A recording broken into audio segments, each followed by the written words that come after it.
Good evening, this is Brass Tacks. I'm Zaka Jacob. The Prime Minister was at his scathing best today, taking on the opposition India alliance in a marathon, 2-hour plus long speech as the reply to the no confidence motion. He basically set the tone for 2024, painting a contrast between his government, the work that his government has done over the last 9 years, whether it is a Mazboot Sarkar, whether it is delivering welfare schemes for the poor, and a contrast with the India alliance, which he called Ghamandiya Gathbandhan, coming together, at best being able to give a Khichdi Sarkar of sorts.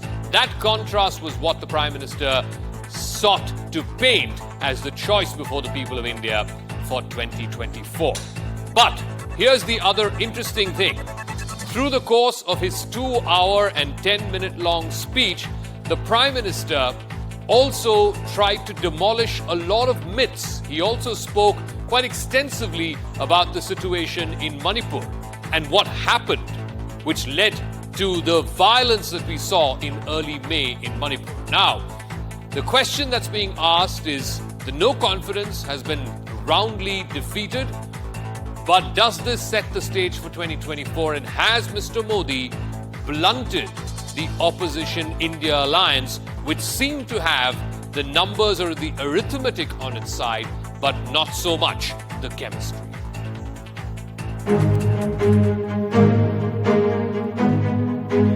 It was the D-Day in Parliament.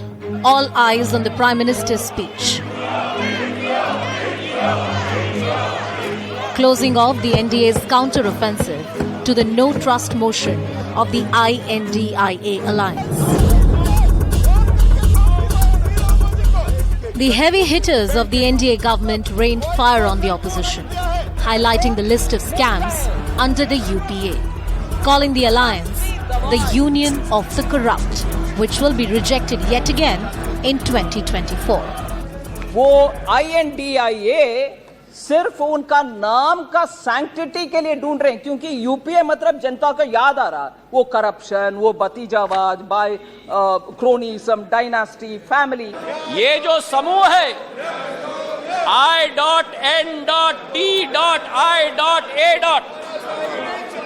इस समूह में एक professor हैं जो morality की बात करते हैं, सिद्धांतों की बात करते हैं, मूल्यों की बात करते हैं, लेकिन प्रतिनिधित्व वो एक ऐसे दल के करते हैं जिन्होंने भ्रष्टाचार की नई कीर्तिमान स्थापित की। As the Prime Minister entered the Lok Sabha, Adhir Ranjan Chaudhary took a direct shot, angering the NDA camp. His remarks were later expunged, but the BJP demanded an apology. सदन की एक गरिमा है, देश के प्रधानमंत्री जी के बारे में जिस प्रकार का ये उल्लेख कर रहे हैं, मुझे लगता है ये विपक्ष के नेता के लिए शोभा नहीं देता। The Congress party has stuck to its guns, claiming that Modi government had failed the people of Manipur and the nation. जहाँ राजा अंधा बैठे रहते, वहाँ द्रौपदी की बस्तारन, चाहे वो हस्तिनापुर में हो, चाहे वो मणिपुर में हो, होते ही रहते। मणिपुर और हस्तिनापुर में कोई फर्क नहीं रहता। माननीय प्रधानमंत्री जी। As the Prime Minister took the stage, he unleashed a barrage of attacks, countering every charge the opposition threw at him. विपक्ष का अविश्वास प्रस्ताव हमारे लिए शुभ होता है। आपको गरीब के भूख की चिंता नहीं है, सत्ता की भूख, यही आपके दिमाग पे सवार है। मेरे लिए इनकी ये गालियां, ये अपशब्द, ये अलोकतांत्रिक भाषा, मैं उसका भी टॉनिक बना देता हूं। हमने दुनिया में भारत की बिगड़ी हुई साख, उसको भी संभाला है और उसे फिर एक बार नई ऊंचाइयों पर ले गए। कुछ ही दिन पहले बेंगलुरु में आपने मिलजुल कर करीब करीब 1.5-2 दशक पुराने यूपीए का क्रियाकर्म किया है। हर व्यवस्था उग्रवादी संगठनों की मर्जी से चलती थी, वो कहे वो होता था। और उस समय सरकार की स्थिति मणिपुर में किसकी सरकार थी?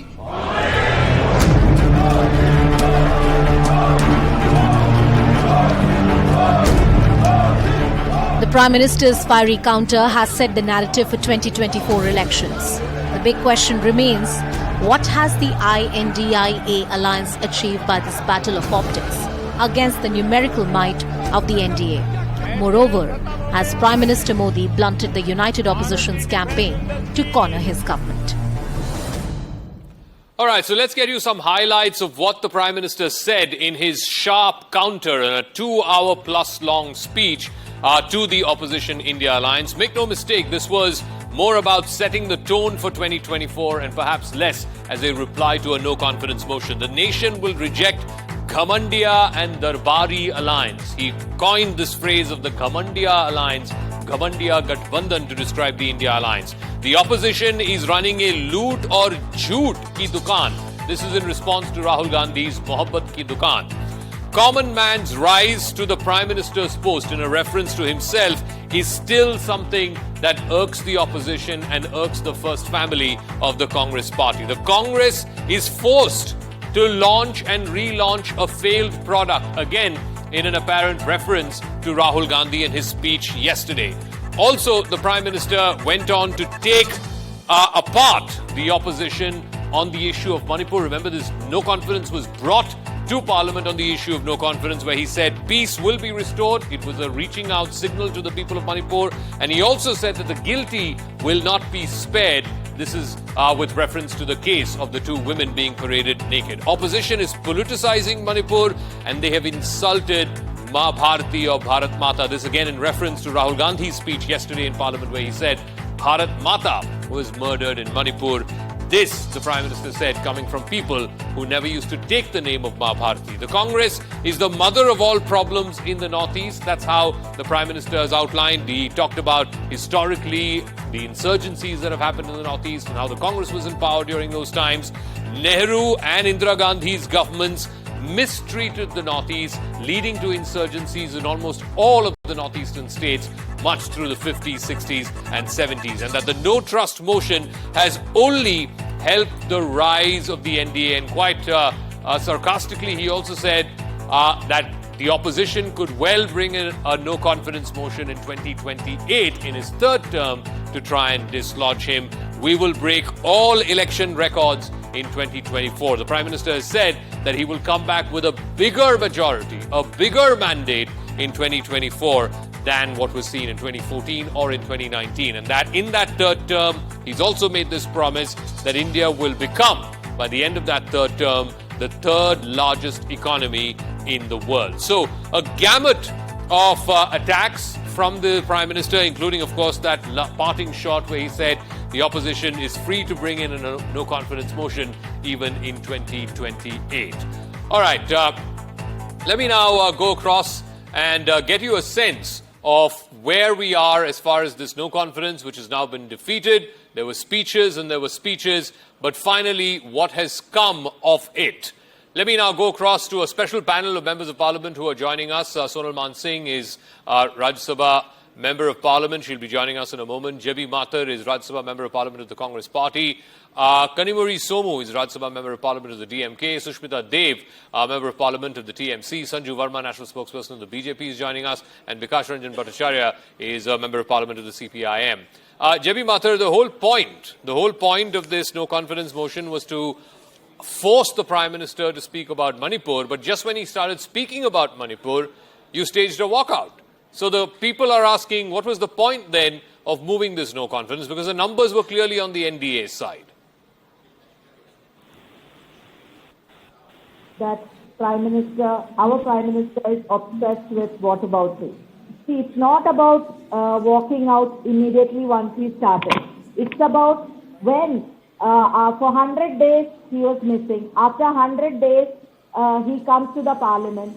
And once he started speaking, this was a golden opportunity for the Prime Minister to showcase before the Manipur citizens and also India on what the steps taken by him, the government, the central government, the state government, what are the remedial measures, what went wrong, what is the course of action. But there's absolutely nothing about Manipur. For a 2-hour speech in 2 minutes is all that Prime Minister said about Manipur's current situation. And other than the normal cliche terms and the usages, be it starting from A.O. Hume to Nehru to Indira Gandhi to Sardar Patel being sidelined, that typical Modi speech. And only addition is more than half of the time was spent on attacking India alive. See, ideally what should have happened? Prime Minister should have apologized to the nation for not going to Manipur in the first place. Secondly, but ma'am, two points stand out. Ma'am, 2 points stand out. Number one, this was a no confidence motion, and in a no confidence motion, the opposition is expected to attack the government on all issues, not just one issue.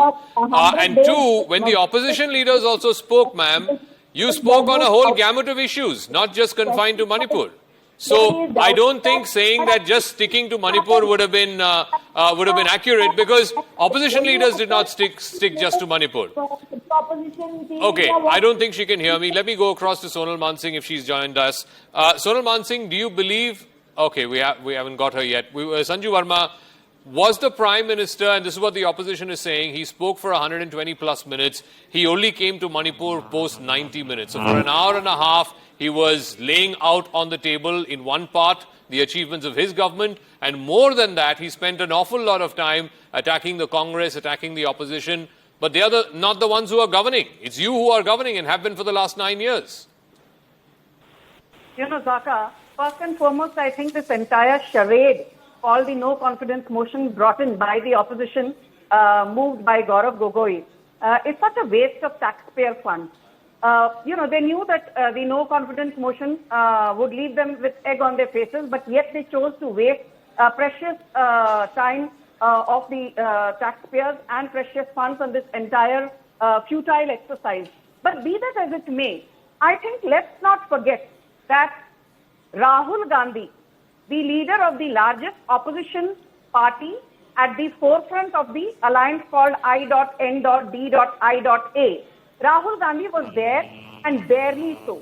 Point number two, I want to say that, the opposition has never failed to disappoint. This entire exercise of shoot and scoot is what the opposition's politics has been all about right from 2014 till now. And this was evident that the moment the Prime Minister started speaking, or he was about to speak on Manipur, they decided to stage a walkout, showcasing, Zaka, that Manipur was never really what they wanted a discussion on. Manipur to sirf bahana tha, Prime Minister Modi inka nishana tha. And the third and most important point, when Om Birla, the Speaker and the Chair of the House, asked Gaurav Gogoi whether he wanted to reply, he was nowhere to be seen. I mean, how serious is the opposition? That can be seen from the fact that there was such a callous and flippant attitude where the person who moved the no confidence motion to start with did not even deem it fit to give a reply. Let me go to Sushmita Deb of the TMC, because, while the Prime Minister just touched upon Manipur, he did talk quite in detail about the Northeast, and specifically, he did remind the people of the country the kinds of problems that the Northeast had faced, insurgencies in almost all the states. You come from Assam. You've seen this firsthand as well. How do you react to the Prime Minister's charge that all the problems of the Northeast, the fount of it or the foundation of it, has come from the Congress Party's rule of the Northeast? Has he blunted your attack on his government vis-a-vis Manipur? Sushmita Dev. You see, it is crystal clear from Prime Minister Modi's speech in the Parliament that Manipur was not his priority. He spoke for, I think, 1 hour, 1.5 hours, and there was absolutely no mention of Manipur. Number two, the very idea behind this no confidence was to hear the Prime Minister on the problem of the Manipur as of the last 3 months. But what unfolded in the Prime Minister's speech is what happened in 1961, what happened in 1962, and like a budget speech where he was talking about his achievements. I want your viewers to know one thing, that when we went to Manipur, the people of Manipur were saying that why is the Prime Minister silent on this entire issue? But I think what he did is a great disservice to the people of Manipur, and he used this as a campaigning platform rather than address a very critical issue like Manipur, which is actually in a state of civil unrest where there's still firing going on and two groups are almost at war. I think he totally undermined that situation and proved once again that Manipur is not his priority. So, Sonal Mansingh, how do you respond to that charge coming in from the TMC and the Congress and the Opposition India Alliance that this was not so much a speech to give an assessment of what is going on in Manipur and what the failures and the omissions and commissions have been, that this was more a campaign speech, this was more a stump speech, this was more the Prime Minister laying out the case for why the people of India should elect him for a third term? Sonal Mansingh. Yeah. First of all, one can't dictate to Prime Minister what he should say and when he should say it in his speech. This was his reply to the no confidence motion in his government. He was replying to charges laid up, piled up yesterday or this morning by Rahul Gandhi yesterday, I think, yes, and a few other people. So when he was speaking about Manipur, he was very, very serious. But then he also said that when opposition thrusts so many apashabdas on me, they don't have the patience to listen to me. They just walk out. That is their great weapon. So if they had heard him out on the floor of the House, they would have heard how from point zero the whole case has been built up in the Northeast, and now they are of course talking only about Manipur, but he also talked about Mizoram, he also talked about Nagaland, he also talked about Tripura, he also talked about Assam, and this is how I think historically if we look at a problem, we begin to understand the whole picture. It is Manipur, Manipur, Manipur, Manipur. It's not just that. Number two, that the Home Minister had given a whole spiel about how 3 days, day and night he was there, the Minister of State for Home was there for 3 weeks. What all has happened since then? Okay. They were not willing to listen to that. I am just saying, Zaka, that opposition is opposition. But it should not go to the extent of scolding the Prime Minister at every turn, nook and corner, for every word. I think it was a brilliant speech, I say it without any hesitation. Okay. Because Avishwas ka prastav, no confidence in his government, is on several things that they don't know how to run the country. The economy is down, everything is bad about the country. So he had to also close that. And then he came to Manipur and he gave the entire picture. The canvas was painted absolutely clear, crystal clear. And he said one very important thing, that Bharat tere tukde honge, inshallah, inshallah. People who accuse him today and his government have gone and stood with these people. They say we will crush the chicken's neck, we will cut out the Northeast. All such things we've been hearing and they've been taking it in. So today he said, Acha hai, however much they pile up abuses on us, those very things seem to begin to prosper. Okay. And I'm sure that under the leadership of Modi government, Manipur problem will be solved. Let me go across now to Kanimuri Somu and Bikash Ranjan of the CPIM. Kanimuri Somu, in fact, with reference to Tamil Nadu, the Prime Minister said two things. One, he asked this whole issue of Kache TV. You're talking about, India being divided and Manipur being divided and so on and so forth. But who is it that gifted Kache Tivu away to Sri Lanka? He also specifically talked about, you guys have named yourselves the India Alliance, but he said that there was a DMK minister who, up until just a couple of days ago, said that Tamil Nadu has never been a part of India. They don't consider themselves to be part of India. How then can you call yourselves the India Alliance? No. What the second point, what you're saying, some minister referring to that we are not India, I solely say that it has not been said, any of the ministers. He has not mentioned any of them. That's a big acquisition which has been made by him. There is no statement from any of our ministers which I can really vouch on to it, because before sitting for this, I really cross-checked after hearing out to the Prime Minister. Was it something really mentioned? I went back and I cross-checked to the whole country and the nation. I'm just telling you, it's nothing like that has been discussed by any of the state ministers who are currently sitting, or the ex-ministers or anyone else. That I can vouch to you. Now, regarding the other things which you had asked me, the Kachativu, which was the discussion, what have they been doing for the last 9 years in the center? Why? They could have also done it. Why do they want to go back and talk to you about the Nehru family, which has ruled long back? You say Modi claims that they have given the people have the confidence on me. That's the reason they have given me twice, and they'll give it to me one more time. What have you been doing? Why do you want to keep on blaming of what has happened? What have you done to the nation, sir? 3 months, Manipur is burning, and today you say Manipur is close to your heart. If it had been really to the Prime Minister's heart, he would have fled the very day the video had come out. Instead of that, he has not come to the parliament for the last 16th day of sitting today, and tomorrow is going to be the 17th last day of the sitting. To make him come to the parliament, or rather whatever he calls temple of democracy, which he really always mentions as the parliament.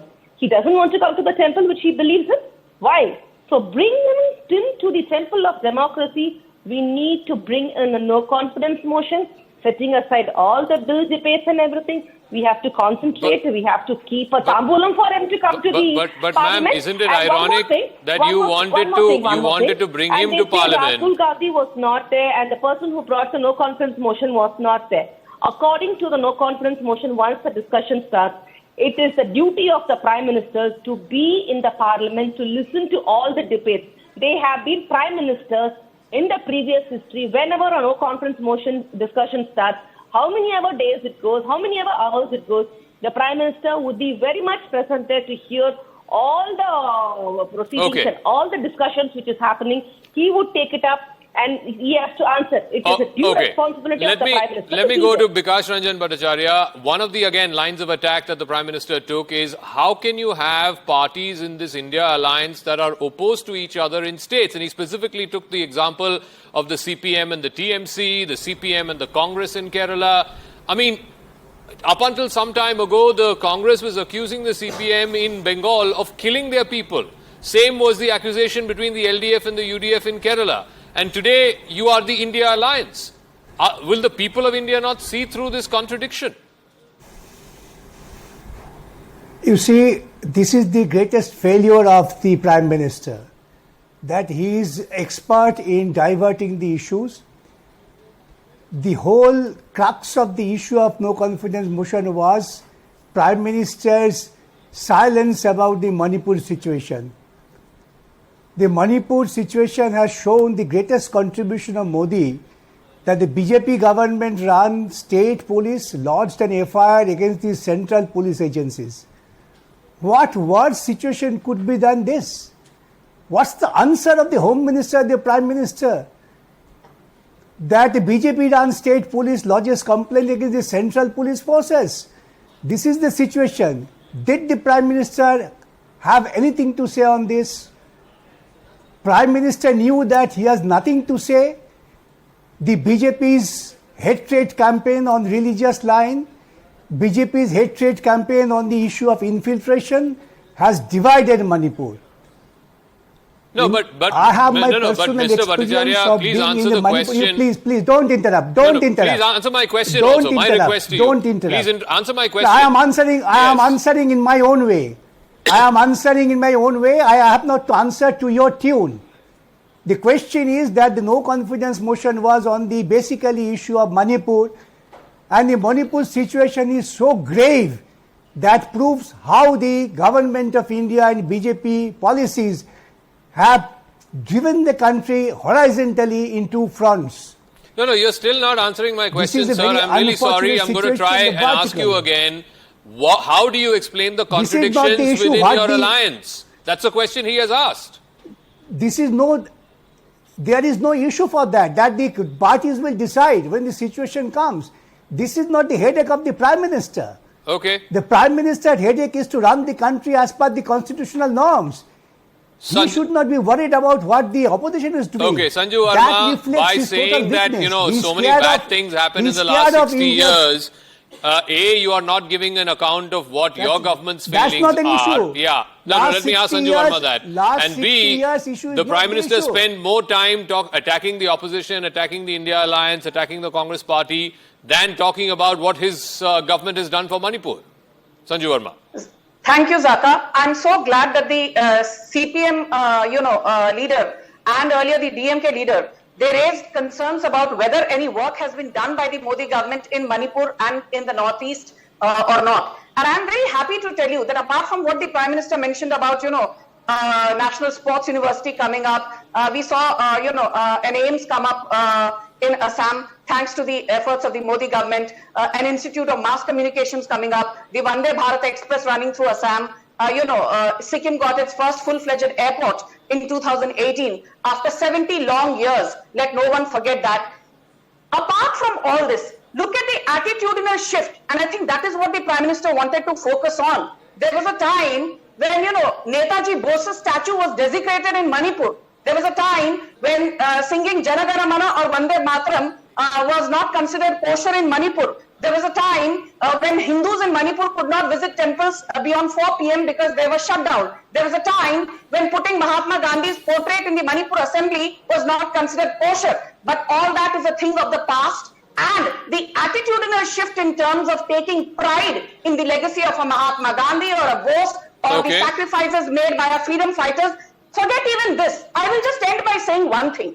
For long, we have always said that the Northeast suffered from the tyranny of distance because infrastructure was always the bane of the Northeast. And very quickly, Zaka, in 20 seconds, I'll tell you that the two biggest achievements of the Modi government is the Bogibeel Bridge, which started way back in April 2002 when Atal Bihari Vajpayee was the Prime Minister. Under 10 years of the Congress-led UPA from 2004 to 2014, the Congress was snoozing on it. We finished the Bogibeel Bridge, the second largest road bridge in Asia, with a serviceable period of 120 years in December 2018. So let me ask Sushmita Dev. So the opposition continues to insist that the government did not give satisfactory answers on Manipur. Yesterday, the Home Minister had a detailed reply in the no confidence debate, and he gave a full-fledged explanation of what was going on in Manipur, what he has done, what the central government has done, what the state government has done. He also gave an affirmation to the Chief Minister saying, the Chief Secretary has been changed, the DGP has been changed, and there's no need to change the Chief Minister right now. And whatever the steps are that the government has taken to try and re-establish peace in the state. If the idea of the opposition was to still push for that no trust vote because you believe that that was the only way to get the Prime Minister to speak, then what was the point of walking out just when the Prime Minister started speaking about Manipur, the very issue you wanted him to speak on? See, first of all, let me just pick on one or two things that you said the Honorable Home Minister of India said in the Parliament. He claims that he's doing his best. Have you ever heard of two agencies, law enforcement agencies, filing a case against each other? How has the state of Manipur even gotten there if he's monitoring it on a daily basis? He's talking about schools going back to normal and they are doing Zoom classes. There is no internet in Manipur. Okay, he's talking about relief camps, saying there's sufficient food and there is everything happening there. I have gone and seen with my own eyes how hundreds of people have been forced to live together in a dormitory-like situation without fans and food and sufficient toilets. And why should they carry on staying in relief camps for over 3 months? It only tells you that things are not improving despite all the things the Honorable Home Minister of India has enlisted in his speech yesterday. And last but not the least, if the Home Minister of the country speaks, it doesn't mean Prime Minister can't speak on it. Today, the Prime Minister spoke about the economy. Today, the Prime Minister talked on railway infrastructure. He talked on toilets. He talked on gas. All his other ministers spoke. Then why did he have to speak on all this? So you can't say heads is also mine and tails is also mine. The question is very simple. That this kind of crisis, constitutional crisis in a state, has not happened in India for many decades. And while Mr. Modi is at the helm of affairs, it has happened. He should have addressed this straight on. He should have addressed this straight Sonal on. Mansingh, again, it comes back to what the opposition is saying, that for 70 plus days the Prime Minister did not speak. Then when the video came out, he was forced to speak. He gave a soundbite outside Parliament on the first day of the session, when the session began. And even today in his speech, he spoke for 130 odd minutes. It was only after 90 minutes that he spoke on Manipur, and that too very briefly.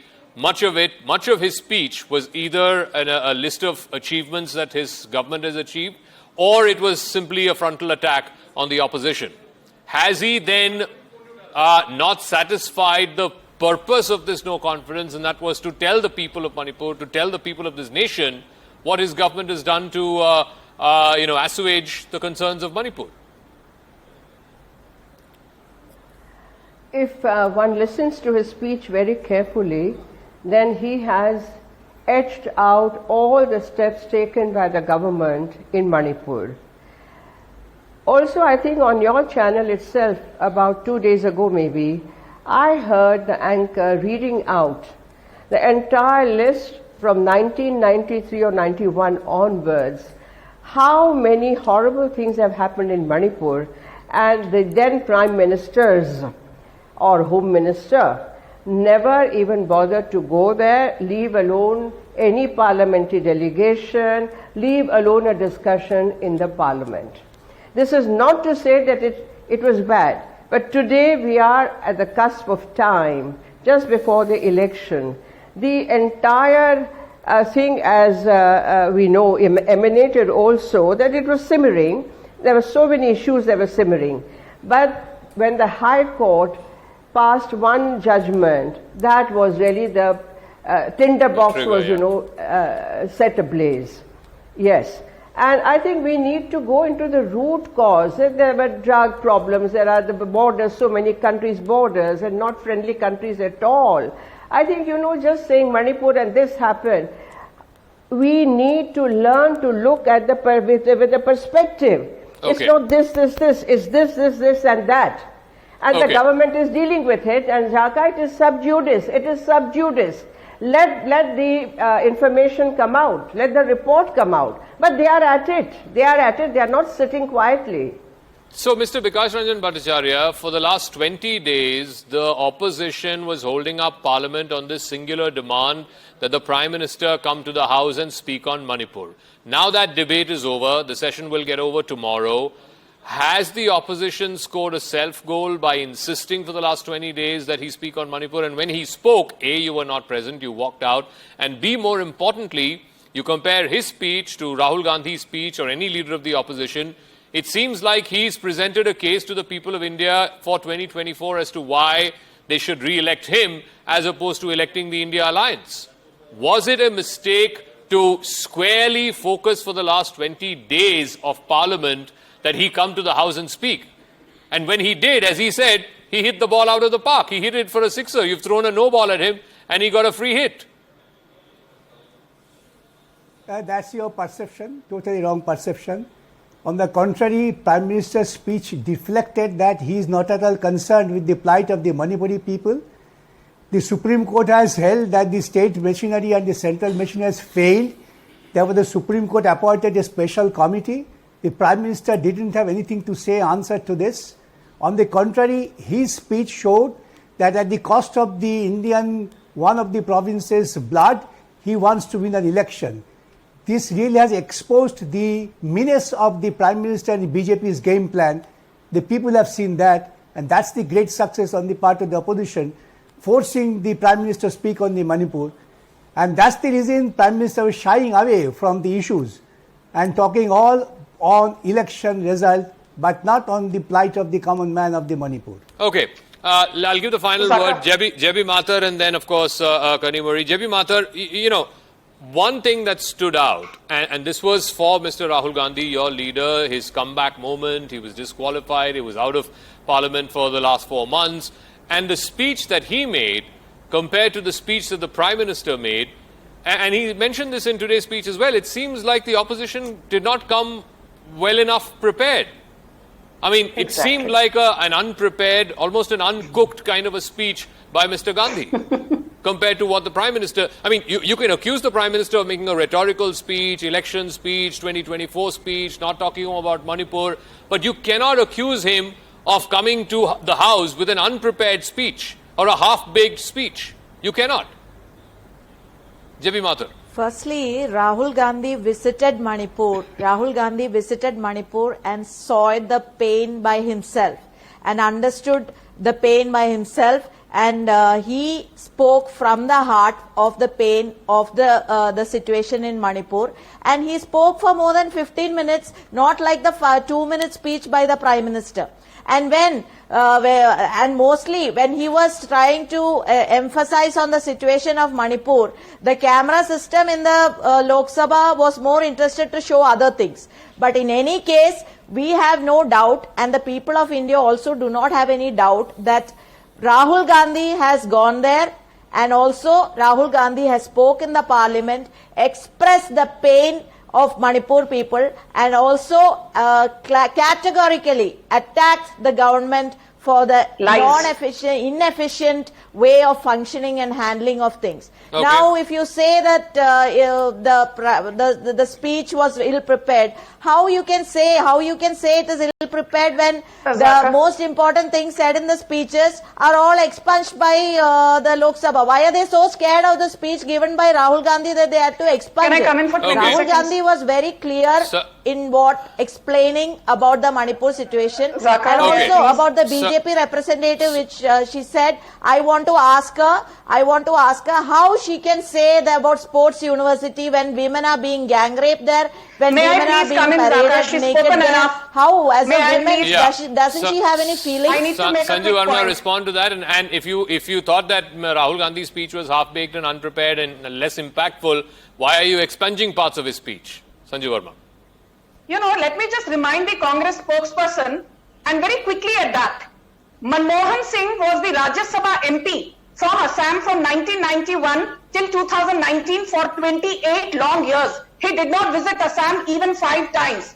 Your Rahul Gandhi's Bharat Jodo Yatra ended on 30th January 2023. There were elections in Tripura on 16th February 2023. Did Rahul Gandhi visit Tripura? No. There were elections in Nagaland and Meghalaya on 27th February. Did Rahul Gandhi visit Nagaland? The answer is no. The fact is that you have been reduced to 5 seats in Manipur in the assembly elections that were held in 2022. The BJP romped home to victory in Manipur with a grand 32 seats out of a total of 60 seats. This is about politics because you've lost your relevance. You're not in power in any state in the northeast, whereas the BJP is in power either on a standalone basis or with its allies in all the 8 northeastern states, and that must hurt you. And you should be hurt because you have been shown the door by the people of the northeast. Okay, we'll have to leave it at that. We'll see how this plays out. Like I said at the top of the show, this was less about the pressing issue or the issue at hand, which was the question of Manipur. This was more setting the template for 2024, because this is a no-confidence motion on the last 5 years or 4.5 years of the Modi government. The opposition was well within its right to have questioned his government's record on all issues, not just on the issue of Manipur. And he was well within his right to give a response, not just on the issue of Manipur, but on all issues, the track record of his government, as it were. As we